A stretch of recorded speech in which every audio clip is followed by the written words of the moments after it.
प्यारे बच्चों नमस्कार और प्रिय अभिभावकों देशवासियों। पहले मैंने एक वीडियो बनाई थी महत्तम समापवर्तक और लघुत्तम समापवर्तक के लिए। उसी कड़ी में उसी का एक हिस्सा है ये। अगर मान लो हमें 65 और 39 का महत्तम समापवर्तक निकालना है तो हम इसको 3 विधियों से कर सकते हैं, यानी इसके 3 मेथड हैं। पहला मेथड तो वो है कि हम 65 और 39 यानी 65 और 39 का फैक्टराइज करके अलग अलग से इनके फैक्टर निकाल के हम इसको कर सकते हैं। दूसरा है घटा वाला मेथड, यानी हम बार बार घटाते चले जाएंगे। जैसे 65 में से हम 39 घटाएंगे तो 26 आ जाएगा, और फिर 39 में से 26 को घटाएंगे तो 13 आ जाएगा। फिर 26 में से 13 को घटाएंगे तो 13 आ जाएगा, और 13 में से 13 को घटाएंगे तो 0 आ जाएगा। यानी जिसमें से जो घट के 0 आए वही उसका महत्तम समापवर्तक हो जाएगा। दूसरा हमारा मेथड है डिवीजन मेथड, यानी उसको जिसको हम भाग विधि से बोलते हैं।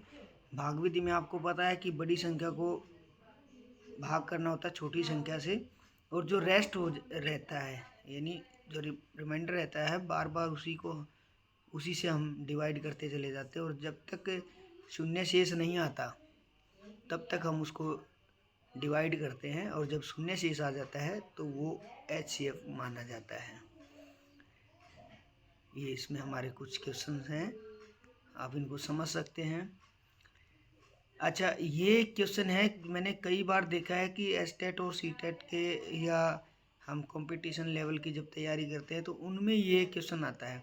और इसमें आपको महत्तम समापवर्तक जब भी बोला जाए तो आपको ध्यान रखना है कि इसमें अधिक से अधिक या बड़ी से बड़ी संख्या के बारे में जिक्र होगा। जैसे अभी इस क्वेश्चन को आप देखेंगे, राम के पास 175 रुपये हैं तथा शाम के पास 245 रुपये थे।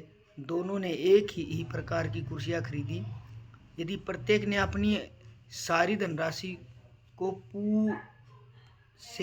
पूरी कुर्सियाँ खरीदी हो तो एक कुर्सी का मूल्य अधिक से अधिक क्या होगा, यानी मूल्य क्या हो सकता है, और प्रत्येक को कितनी कुर्सियाँ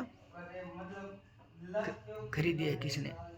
तो अब आप ये देखिए कि मैं आपको जो बताना चाह रहा हूँ ये अधिक से अधिक, यानी हाईएस्ट का मतलब जो बड़े से बड़ा। जब भैया हम इसमें निकालेंगे, इनको भाग विधि से कर लेते हैं, हमारा आंसर आता है 35 आया तो 35 रुपये की एक कुर्सी पड़ती है। अब जितने रुपए जिसके पास थे उससे हम डिवाइड कर देंगे, ये आंसर आ जाएगा। ये अक्सर पूछा जाता है इस तरह का क्वेश्चन, इसलिए मैंने आपको ये बताया। कुछ और क्वेश्चन हैं आपकी प्रैक्टिस के लिए, आप ये निकाल सकते हो।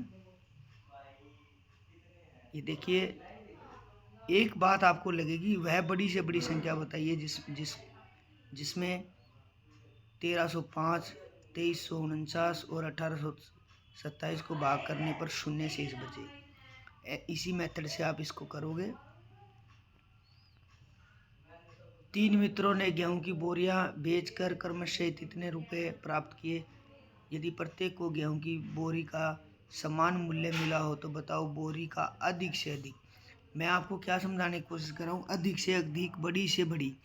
जब भी इस तरीके का कोई क्वेश्चन आता है तो आपको ये समझ लेना चाहिए कि इसमें महत्तम समापवर्तक बोला गया है, यानी इसमें हमने महत्तम समापवर्तक ही निकालना है।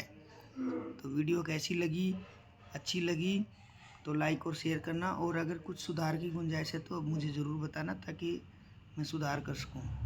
धन्यवाद।